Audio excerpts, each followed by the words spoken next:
आज हम CSS general science and ability का एक इंतहाई इंपॉर्टेंट टॉपिक डिस्कस करेंगे जिसका नाम है green house gases. Green house gases वो तमाम गैसेस है जो कि फिजा के गिर्द मौजूद हो जाती हैं और इसकी वजह से अर्थ का टेम्परेचर बढ़ना शुरू हो जाता है।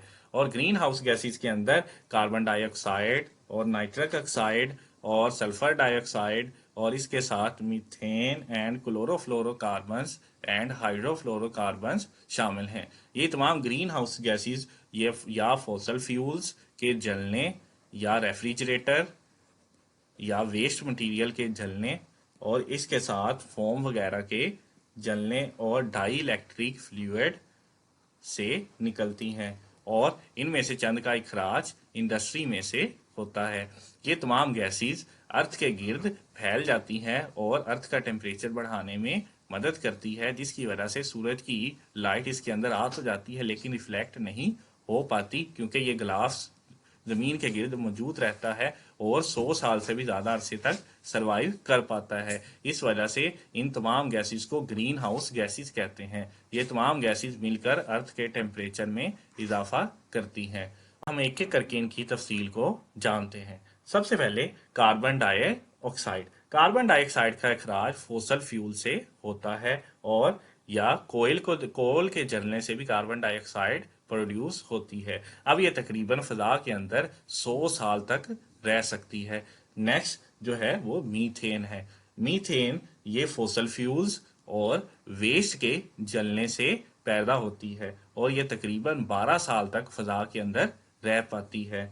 और इसके साथ जो है नाइट्रस ऑक्साइड है। नेक्स्ट जो है नाइट्रिक ऑक्साइड है। ये फर्टिलाइजर या इंडस्ट्री से प्रोड्यूस होती है और ये तकरीबन 114 साल तक फिजा के अंदर मौजूद रहती है।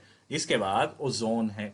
ओजोन यानी O3 जो बैड ओजोन है जो अर्थ के करीब होती है, ये भी फोसल फ्यूल या इंडस्ट्री से निकलती है और ये चंद घंटे तक फिजा में मौजूद रह सकती है।